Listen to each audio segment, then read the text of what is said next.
নমস্কার, কেমন আছেন সবাই? প্রিয়াঙ্কা লাইফস্টাইলের নতুন আরেকটি ব্লগে আমি প্রিয়াঙ্কা আপনাদের সবাইকে স্বাগত জানাই। আজকের এখন ওই সকাল 8:20 মতো বাজে, আর এখন থেকেই ব্লগটা শুরু করছি। তৃষ্ণা সকালে উঠে স্কুলে চলে গিয়েছে। ও যখন যায় তখন 6:50 মতো বাজে। আজকের একটু উঠতে দেরি হয়ে গিয়েছে, কারণ ওর তো শরীর খারাপ, সে তো আপনারা জানেন। আর তারপরে প্রচণ্ড কাশছে, ওই জন্য একটু ঘুম থেকে উঠতে লেট করলো। আর স্কুলে আজকের পাঠানোর ইচ্ছা ছিল না, কিন্তু তাড়াতাড়ি ছুটি হয়ে যাবে বলে ওর বাবা নিয়ে গেল। আজকের স্কুল নাকি 9:30টায় ছুটি দিয়ে দেবে, সেই জন্য নিয়ে গেল। তো ওই স্কুলে চলে গেল। আর আমি এখন সংসারের কাজগুলো মানে বাসি কাজগুলো কিছু সেরেছি, এখন যাব রান্না করতে। তো সকাল থেকে তো আর ব্লগটা স্টার্ট করা হয়নি। আসলে কি হয়েছে বলুন তো, আসলে শীতকাল পড়ে বেলা তাড়াতাড়ি চলে যাচ্ছে, মানে পিছন না ঘুরতে ঘুরতেই বেলা শেষ। এদিকে যে ক্যামেরাটা চালু করব সে কথা আর মনেই থাকছে না, মানে ভাবছি কখন তাড়াতাড়ি কাজগুলো সারবো, টাইম ওভার হয়ে যাচ্ছে। এই করতে করতে সময় হয়ে যায় আর ব্লগটা চালু করা হয় না। তো যাই হোক, আর বেশি বকবক করছি না, এখন যাব রান্না করতে। তো আপনারা আমার সাথে থাকুন। আমি রান্না না কমপ্লিট করতে করতেই তৃষ্ণা চলে এসেছে স্কুল থেকে বাড়ি। ওই যে বললাম একটু তাড়াতাড়ি ছুটি দেবে, তো এসে তো প্রচণ্ড কাশছে। মানে আসতে গিয়ে ওই যে গরম হয়েছে আর ঘেমে গিয়েছে মেয়ে। মাথায় যেমন পরিমাণে ঘাম, গায়ে তেমন পরিমাণে ঘেমে গিয়েছে।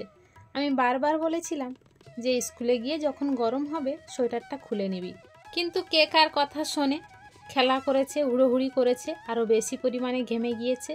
আর ছোট থেকে একটা জিনিস ওকে আমি দেখেছি, ওর শরীরে যখন গরম হয় তখন কিন্তু শরীরের উৎকণ্ঠা বাড়ে, আর ও ভীষণ কাশে আর সর্দিটাও হয়। মাথার চুলও কিন্তু বেশি দিন রাখা যায় না ওর। এই এখন দেখছেন একটু চুল হয়েছে, চুলটা কিন্তু 2 দিন পরে কেটেই দিতে হবে। ও তো জেদ করে রেখে দিয়েছে সরস্বতী পূজা আসছে সামনে, সেই জন্য। তো আমিও বলেছি চুল থাক, কিন্তু চুল একটু ছোট করে দেব।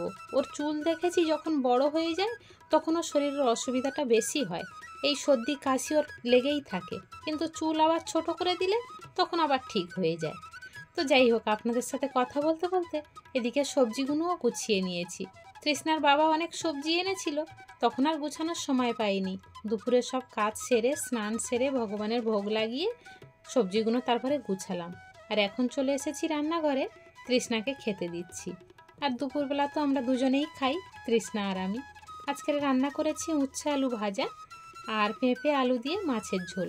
আজকের এনেছিল চেলা মাছ, কিন্তু তৃষ্ণা তো চেলা মাছ খেতে পারবে না প্রচণ্ড কাঁটার জন্য। ওর জন্য কি একটা মাছ এনেছে, আমি ওই মাছটার নাম জানি না। তো যাই হোক, এই মাছটার একটাই কাঁটা, তাই তৃষ্ণার জন্য এটা এনেছে আর আমাদের দুজনার জন্য এনেছে চেলা মাছ। তাই দিয়ে পেঁপে আলু দিয়ে রান্না করেছি। তৃষ্ণার বাবা তো 10টার সময় কাজে চলে গিয়েছে, আর আমি সংসারের কাজ সেরে সব কাজ গুছিয়ে রেখে এখন দুপুর 2:30 মতো বাজে, আমি আর তৃষ্ণা খেতে বসেছি। সকাল থেকে উঠে যত তাড়াতাড়ি কাজ করি না কেন, টাইমটা ঠিক কোথাও না কোথাও থেকে বের হয়ে যায়, কাজ আর ঠিক মতো করে উঠতে পারি না। দুপুরের খাবার খেয়ে উঠতে উঠতে সেই 3টে বেজে যাচ্ছে। তৃষ্ণার দিদা সবসময় বলে, সংসারে তোদের কি কাজ, রান্না খাওয়া করতে করতে এত বেলা হয়ে যায়। সত্যি আমি নিজেও ভাবি আমার সংসারে কোনো বাড়তি কোনো কাজ নেই, তাও এত খেতে লেট।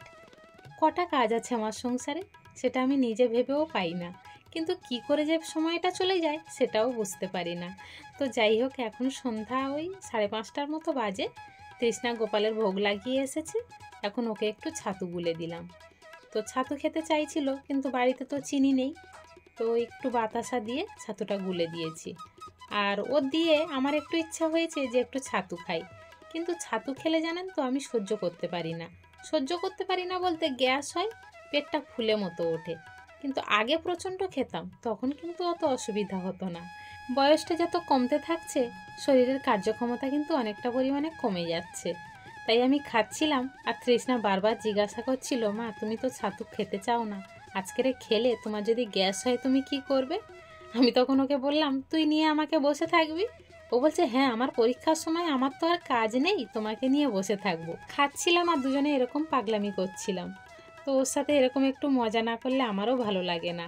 সারাদিনটা একা একা তো, ও একা আমিও একা, ওরও খেলার সঙ্গী নেই আমারও কথা বলার সঙ্গী নেই, দুজনেই দুজনার সঙ্গী হয়ে গিয়েছি। চলুন, এদিকে ছাতুটাও খাওয়া হয়ে গিয়েছে, এখন তৃষ্ণাকে পড়তে বসাতে হবে। আজকের ব্লগটা তাহলে এখানেই রাখছি। দেখা হচ্ছে খুব শীঘ্রই নতুন আরেকটি ব্লগের সাথে। ততক্ষণ পর্যন্ত সবাই ভালো থাকবেন, সুস্থ থাকবেন, সাবধানে থাকবেন। আর ব্লগটি কেমন হলো অবশ্যই জানাবেন।